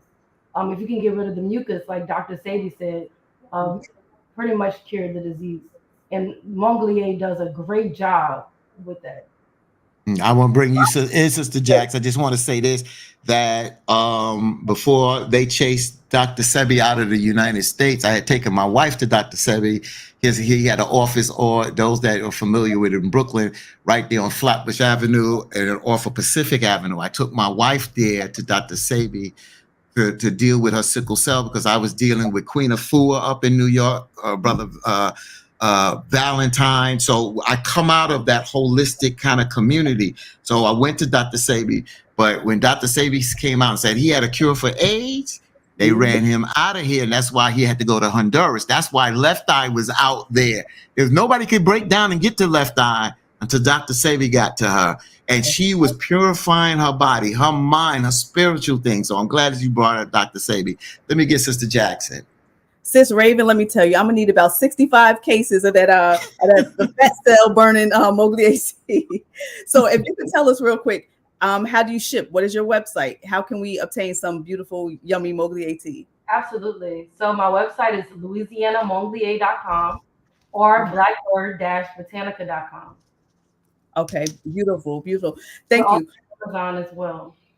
Okay, so and what else for your social media? Your IG? Louisiana Monglier, at Louisiana Monglier. Okay. How do you spell Monglier? Say slow. Manglier. It's like Manglier. Mm-hmm. Okay, wonderful. Now you talked about mucus, and I know Dr. Sebi also talked about how mucus inflammation is all correlated and ties into a lot of the diseases within our body. If you can share with our viewers, how does inflammation truly impact our bodies? Oh, inflammation impacts our bodies in a number of ways. The one way that I like to look at inflammation is a warning before the destruction of your body. The arteries can become inflamed before stroke. Your chest can become inflamed, before a heart attack. Your eyes can become inflamed before your vision is impaired. Inflammation is described as a swelling or something to call attention to. Think of it as being just inflamed. Something inflames. If you see the fire, you know where to go. Okay, great. Now, can people also cook with your Monglier tea as well? I know it's liquid. Can they also use that in, maybe boiling rice or, couscous? Yeah, I would think so. So to activate, so let's talk about sea moss. To activate sea moss as well as Eastern Bacchus, we have to boil it. We have to reach it at a high temperature to get the properties out of this herb. It won't work as, you just steeping it in water like a regular black or green tea. This is a decoction, which means that it has to be boiled for a certain amount of time and then consumed. So if you were to put my already made activated tea in your boiling rice, yes, it would definitely work. And it's very fast acting as well. It breaks fevers in 1 to 2 hours, depending on your body mass. Wow, that's amazing. Now, how long have you been in business, sis? I've been in business 4 years. It made 4 years on February 23rd. Beautiful. Congratulations. Yeah. It's amazing that when you talk about mucus, when I met my wife, she was in and out of the hospital. And when I met her at 28 years of age, she was just graduating from the pediatric hematology department to the adult hematology department. But when she grew up in the hospital, she grew up with other people with other illnesses. And I came across a young lady who's living today. Her name is Nicole Kelly. And I bring her name up because she's writing a book. She's a rare breed. She's a Black woman with cystic fibrosis. Cystic fibrosis would usually affect more Caucasian folks. She's a Black sister. She's in her 50s. And if you know anything about cystic fibrosis, their body makes abundance of mucus. A lot of times they can't even get pregnant. She has an adult daughter. When she became pregnant, her cystic fibrosis became asymptomatic. Asymptomatic means that she basically had no symptoms of her cystic fibrosis during that 9 months of pregnancy out there. But I understood from her suffering with mucus in the body all the time, because she had to be pat on the back because the mucus build up in the chest and all over. So they had therapy. That's therapeutic to break up that mucus so she can cough it up. What causes mucus in our body? I tend to know, but a lot of times we put mucus in our body because of what we eat and what we drink. Talk about that. Right. I was about to say, it's what we consume. How does mucus get in our body? We put it there. Dairy products is it's high in mucus. Processed foods is high in mucus. To get rid of that, you want to completely you don't have to eat a raw diet, but you want to eat real live food. You want to eat food that's alive. You don't want to eat dead flesh and things that have undergone hundreds of processes before it got to your kitchen. And it's amazing. When I met Erykah Badu, when I first met Erykah Badu, she was under the sister, and I call it Queen Afua. Have you ever heard of Queen Afua? Right. So she wrote books, Heal Thyself. She's written those books, Heal Thyself. But Joe is back. Let me get Joe into this conversation. Joe, is a very good conversation with this sister. I'm definitely going to get some of this tea, but I want to have a thorough conversation with you, because I have to move in this direction, and I want to lead my children, even though they're grown adults now. I think that this will be beneficial for them. And then when they have children, it'll be also beneficial for their children. Joe? Yeah, it's 25 minutes past the hour. I'm back on the scene. Raven, listen, I got nothing but love for you, sister. And you know that. I got nothing but love for you. That tea brought me BACK, because I was down and out for the count. When I tell you, they were actually over me going 1, 2, 3. And all of a sudden, somebody came into the ring and said, let me put some. Man, that tea was like Popeye spinach for a brother. So, of course, my better half has nothing but love for you. And all that you do. A long time ago, many moons ago, when nobody was even talking about Mowgli AT, you brought us a big jug of Mowgli AT and was a blessing to us during the COVID season. So once again, to me, it's Black Girl Magic. I love the name Brave Black Bird, because many of folks don't like the holistic route. And, when you go and see where this tea grows, it just grows out in the wild. The actual plant that makes this tea grows out in the wild. And all I can say is, fam, I got nothing but love for you. That's why I wanted to bring you on, because I believe in promoting folk who are doing positive things, and what you're doing is a blessing. I can't wait till you get all your patents. I want to see you on Shark Tank. I think we need to get a shark to invest in this thing. I'm just saying. So that's why I brought her on. And Brother Fatim and Sister Jax, thanks for holding it down while I'm trying to fix the world, because the world is definitely trying to blow up. So I jumped on just to say, Raven, love you, my sister. Love you, love you, love you. Family, go get some tea. Go get some tea. I'm going to go get some more tea today, just to tell you. So Sister Raven, it's you. Yes, so Sister Raven, now with the Mowgli AT, is this something that you suggest drinking every day, maybe every morning, or is something maybe twice a day, 3 times a day, once a week? What are your suggestions? Yeah, so historically, I go back to the historical sense, because that's all we knew. Passed down information from. Slide over a little bit, sister. Slide over so we can see you. No, the other way. There you go. There you go. Joe switched the camera's view. So there you go. There you go. You're good now. Okay, yeah. So you asked, how should you take it? Yes. I believe in intuitive consumption. Historically, it was taken when you were sick. If your body is craving it, take it. If you don't want it, don't take it. I always say try it. When you buy it, definitely try it. But you're going to intuitively know when you need it. Okay. So now, is this something that we can potentially take to ward off the sickness? Because I know sometimes they say, a lot of other West Indian cultures and African cultures, they say take a teaspoon of it, of different drinks daily so that you don't get sick, to help build up your immune system. So is this something similar as well? Absolutely. So on the jar it says take 1 ounce. You would take a child dose a day to boost your immune system, but you can also enjoy it daily. My grandmother used to drink it with her coffee. Really? Yeah. Wow. Let me ask you this. When's the last time you've been sick? Actually, I just got over COVID about 3 weeks ago. However, I don't think it was as bad as it could have been had I not had this product.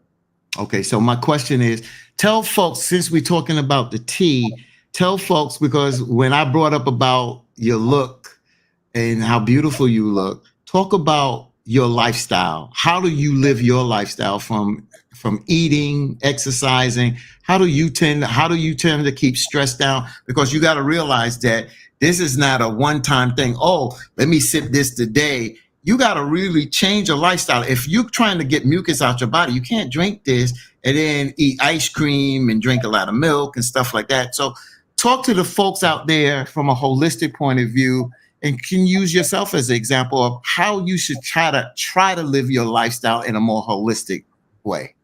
Absolutely. I love using myself because I have a lot of unpopular opinions. I'm very outspoken when it comes to myself and the transparency that I place upon my people about myself. So a wise woman told me that it's not what you eat, it's what you don't eat. So I still intuitively, if I want a bowl of cereal, I'm gonna eat a bowl of cereal. But I know how to release that mucus out of my body. I know what to consume to expel that mucus out of my body. The problem is really truly not consumption, is what I'm not consuming, is the herbs that are there growing in my backyard that I never knew anything about, that's here to help me. So I live a pretty free lifestyle. I live freely. I live intuitively. I just have the know-how and the tools, the resources to fix myself.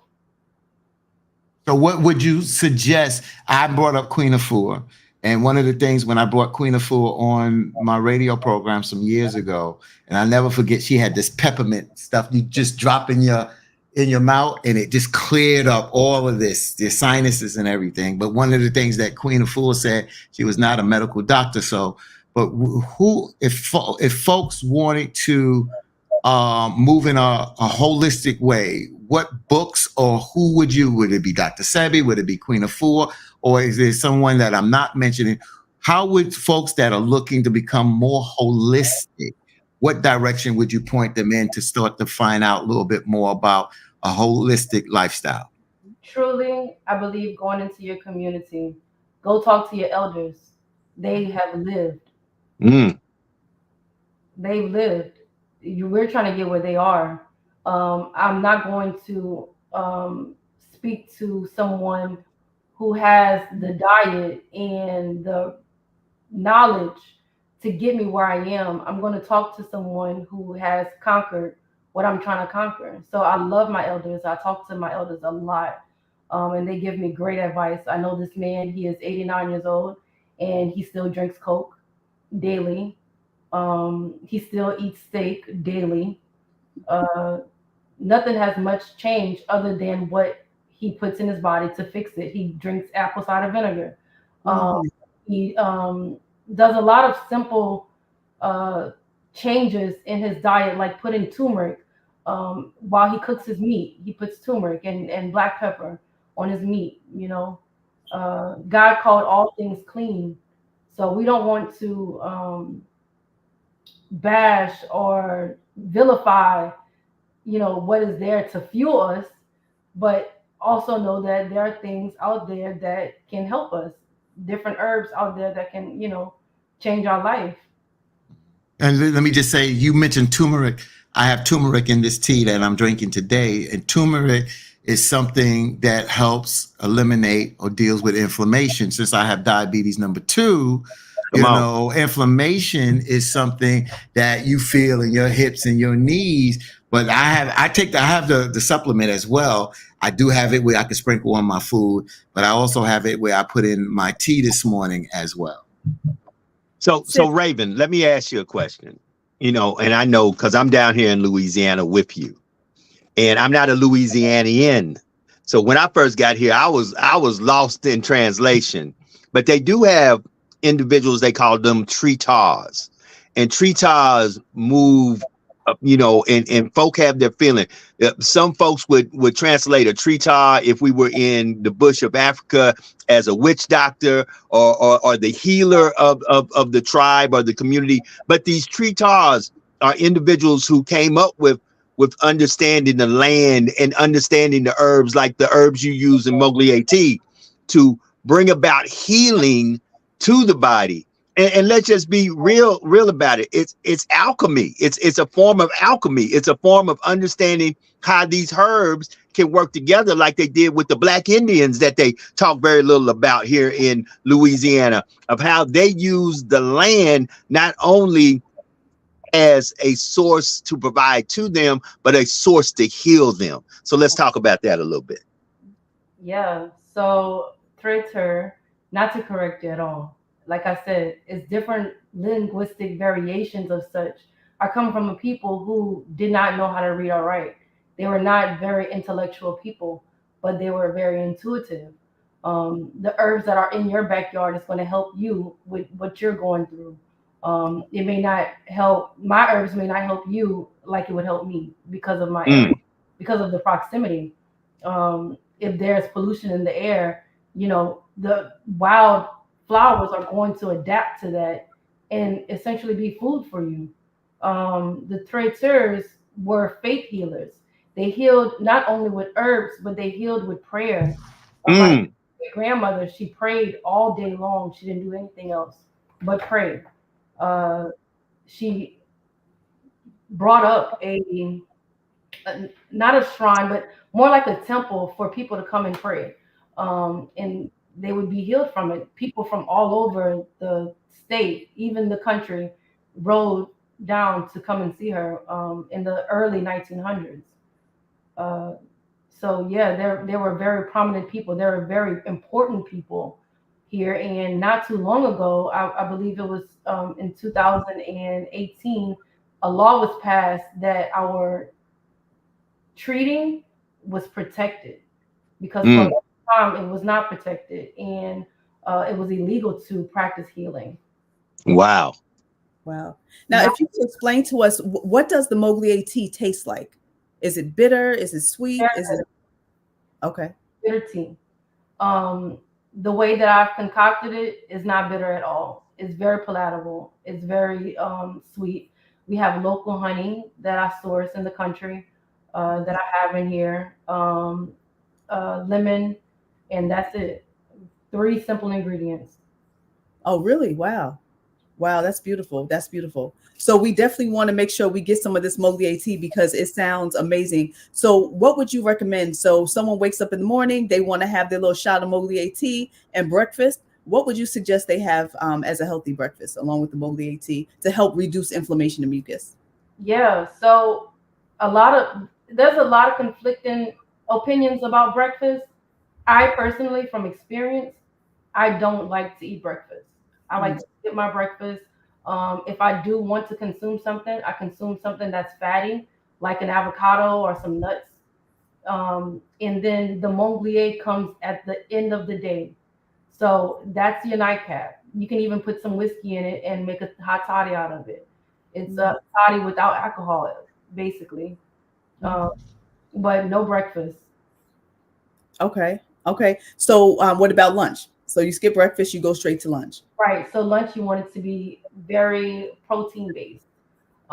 We took care of our fats in the morning. Our protein is for lunch, and you don't want many carbs because most people are working during the day, and that makes us feel sluggish. But the protein is going to give our body energy that it needs from having that fast all day long. When you do fast, though, remember it does build back brain cells. Your brain cells can replenish itself. Yes. So you want to actively fast. You want to make that a regular part of your week or of your day, hours at a time. Fasting is very healthy for your body. Now, when you fast, how do you recommend fasting? I know whenever I fast and when my family fasts, we have no food, no water, nothing enters our mouth for 24 hours, nothing at all. So what do you recommend in terms of people fasting for the first time? Fasting for the first time is very critical because you may have illness that you don't know nothing about, and the fasting can trigger that illness, such as type 2 diabetes. You want to make sure that you are consuming at least a little bit of sugar, a little bit of salt, basic minerals, such as water. Spring water is filled with many minerals. Orange juice, I would do orange juice, just to stay safe. So water and orange juice, if you're fasting for the first time and you want to go cold turkey, you don't want anything, keep your liquids, keep, healthy liquids, pure orange juice and spring water. Mm-hmm. And now diabetics have to be very careful with orange juice because they can raise their blood sugar as well too. So they have to be very careful of how much orange juice they consume, because I've used that as when my mother was on insulin and sometimes her blood sugar would drop too low, and that's not good, and it's going too high is not too good. So I would have to mix in a little orange juice with her, with a little bit of sugar or whatever to raise her blood sugar there. So we have to be very careful there. I wanted to name a couple of books out there. It's amazing when you talk about this fasting, and you've heard different people from different backgrounds talk about fasting, because you got to give this body chance to rest and heal. The Honorable Elijah Muhammad wrote 2 books, part 1, part 2, How to Eat to Live. And then when I was maybe 16 years old, we had a store on our block that sell holistic sea moss and other herbs, and I remember taking, oh gosh, I can't call it, but it was bitter. Oh my God, it was a tea, and it was bitter, but boy, that worked. But Back to Eden, that book is a very good book. African Holistic Health is another good book. Dr. Sebi wrote a foreword in that.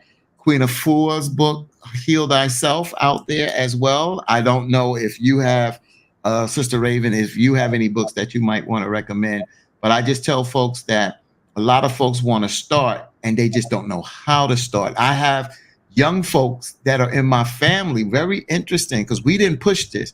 We pushed, when we were growing up, we pushed not eating pork. So, because I remember my mother going to the doctor, and when she had high blood pressure, the doctor gives her all this regimen. So one day I questioned the doctor. I said, "Why, doc? Hey, doc, why don't you tell my mother why didn't you tell her 20 years ago how to eat more healthy? But it seems like you keep them locked up in the system. So now you provide nothing but pills, and it's nothing but a big business here for you." So he was at least conscious enough to say, "You're right. We could have done a better job in a sense of leading our patients to a more healthy lifestyle, because a lot of the illnesses that they bring on is due to how they eat or what has been passed on to them." So when we, as the younger folks, some became Muslims, some became 5%ers and whatever, we got away from the swine. We didn't eat the pork, even though we were raised on the pork. Let's be real, we were raised on it, and we got away from that. Now our kids are becoming vegans. They're eating more live food. They're not eating processed food. They're not eating animals at the end of the day. I'm not telling people how to eat, but what Sister Raven said, you got to eat more live food. You can't keep putting dead food in there to get nutrients from dead food. I see you now. You agree, Sister Raven? What do you want to add into that? Yeah, so if I can plug in my book, it's called The Last Self-Help Book That You Will Ever Read. That gets started really in anything that you want to do. If you don't have a desire to do anything, it's not ever going to come into fruition. And where can people purchase your book, Raven? On Amazon. Beautiful. Okay. Say that title again. The Last Self-Help Book You Will Ever Read. You would ever read. I put need. Okay, got it. Okay. Got it.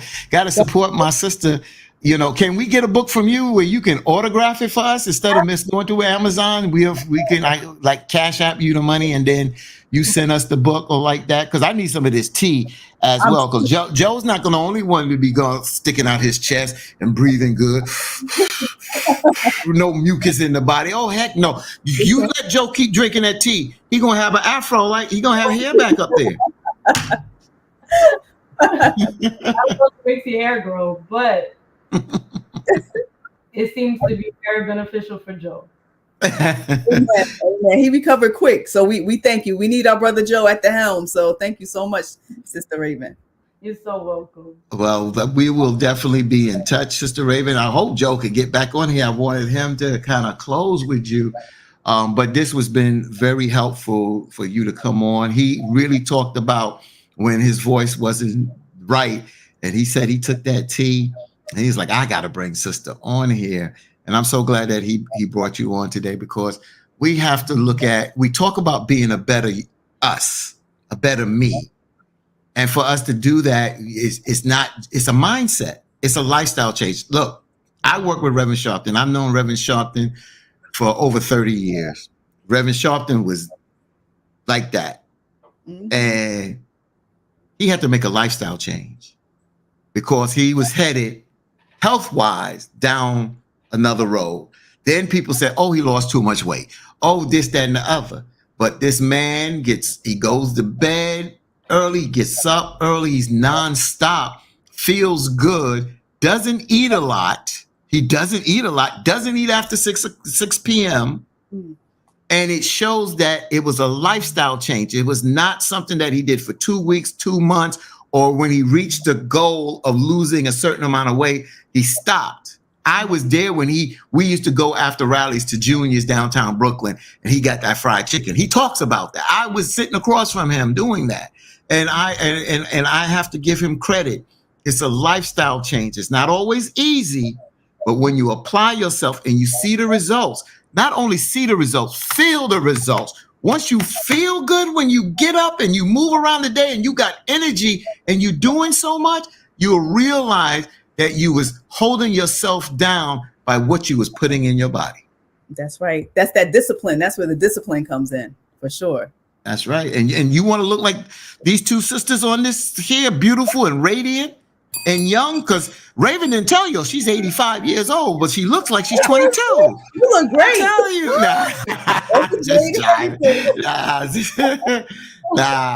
That's how beautiful you look, my sister. You really look great. Thank you. Absolutely. Well, Raven, listen, I got nothing but love for you. I'm back in the building. I'm back. Listen, and you got me. I got to give it all to you. Now, let me be very honest and truthful. I am a diabetic. I do have high blood pressure and some other ailments. I did continue to take my medication, but even in taking my medication, it was that ingredient of that Moglier tea that bounced me back. When I tell you I bounced back, and my better half lives on it. You let something go down in our house, first thing she say is, get whatever you need to get, but what we will get is some Moglier tea. Where is the Blackbird tea at? Where is the beautiful Blackbird tea? And I have to go running and get the tea. And thank God that it is in some stores. I actually went to Medicine Bin, which is a African-American owned pharmacist that is here that supports you a big time. So, you know, it's just beautiful when you get a Black made product from a Black made business that help Black folks be better. That's a lot of bees, y'all. That's a lot of bees. And I got to give it up for my sister. Excuse all the technical difficulties. I tell people you better get ready. You better stay ready, then you ain't got to get ready because something about to happen. So 13 minutes to the top of the hour. My beautiful sister, I appreciate you more than you know. This won't be your last time on the show. And guess what? I got a surprise for you. I'm going to take your business and I'm going to put it on my website where, and that's on me. You don't owe me nothing. I'm going to put it on my website where people can know about you. So if you go to 100blk.com, you'll see the Blackbird Tea logo and Blackbird Botanicals, and you can find out everything you need to find out about this beautiful sister and all the products and the services that she's offers. And that's on me. That's on me to you. I'm giving away. It's Black Santa time. I'm giving. It's Christmas in March. Let's go. I'm giving it away. That's you got that. That's how we do it. So as we get ready to close out the show, I know I've been gone, and I got to give it up to Brother Fatim and my sister for holding it down. Sister holding it down. Holding it down. Thank y'all. Thank y'all. Thank y'all. Do you have some closing words, my sister? The floor is yours. I just want to thank y'all for having me. Y'all are amazing. This is my second Black interview, Black on podcast. I'm so excited to be able to share with my community everything that I've learned. I want to thank my husband for helping me. I have no employees. He's my only employee. I want to thank my mother, who's an RN, who have endowed me with so much information with health, period. I want to thank my children for inspiring me to just be better and live longer. I want to thank you, especially Joe, for supporting me from the beginning, because if you hadn't bought the tea, I don't think I would be here right now. So I want to thank y'all so much. I want to thank. I'm glad that you mentioned that, because it would have been kind of crazy if I'd have asked that. But it's so good, to hear your foundation, your family, your husband, your kids. That's so important.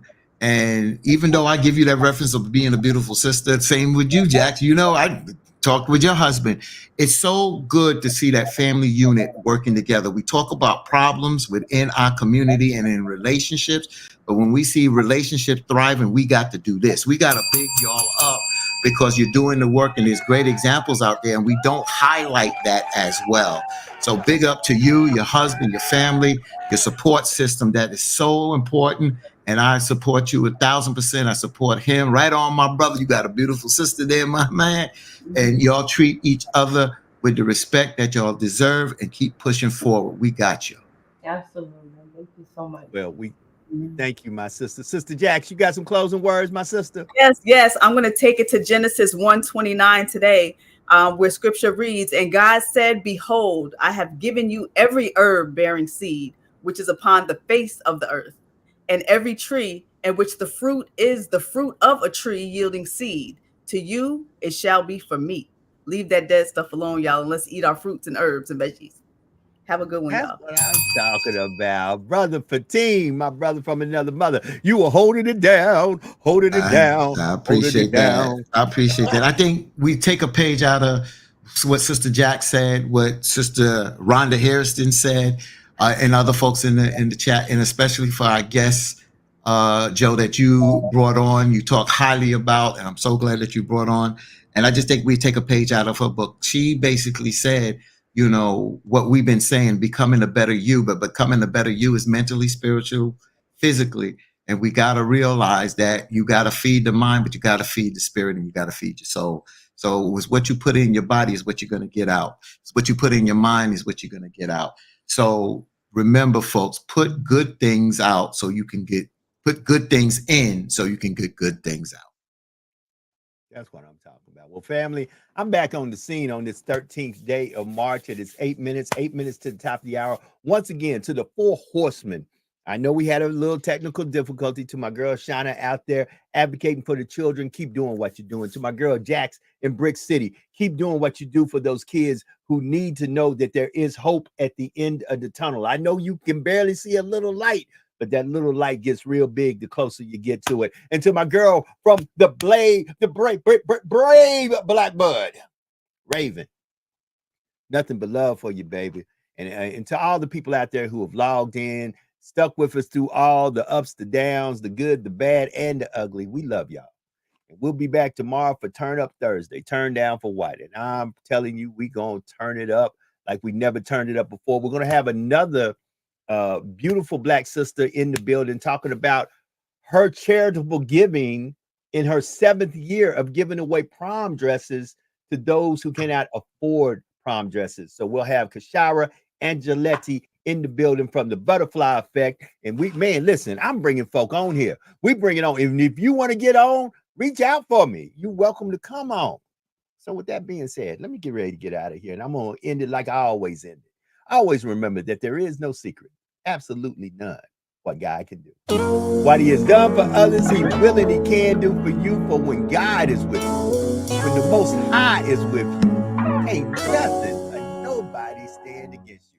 You have a blessed day. Be better today than you were yesterday. Help somebody today that absolutely cannot give it back to you, even if they tried to. We up out of here. Y'all have a good one. Peace. Let's get it, Glenn. Let's go. Far away from the life so young, that's when you used to know. Many dreams since then you've had them come and gone, the time might show. But stress, don't you let it, don't you forget it. Trust you'll find your way to love.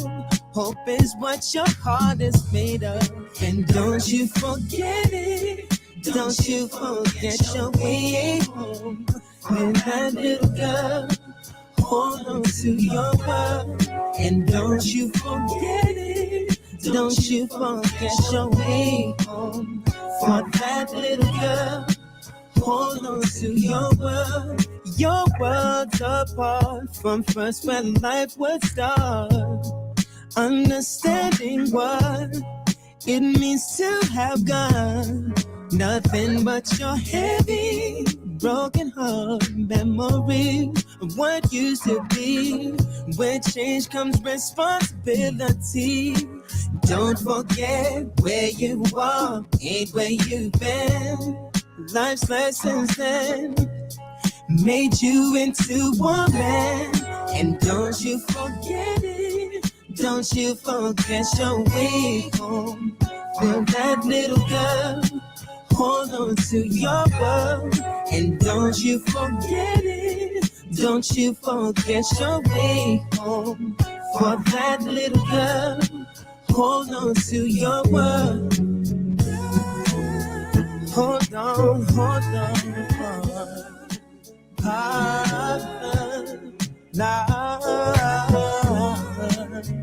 Yeah.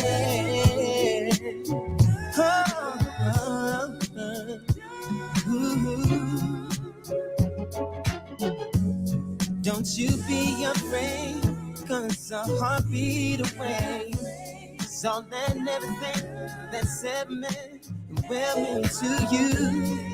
Don't need to cry, you can dry your eyes, 'cause you can count on the love that through the years helped you face your fears and subside your tears. Everything will be okay, don't you be afraid. No, no, no, no. La, la, la, la, la. Don't you be afraid, no, baby. Yeah, don't you? Yeah. No, no, no. Don't you? Hey, baby, you're gonna be okay. Don't you be afraid, no, no. Oh, la la la la la. Don't you be afraid of your world. No, no. Hold on to your pride. Don't cast your fears aside. Oh, la la la. Oh.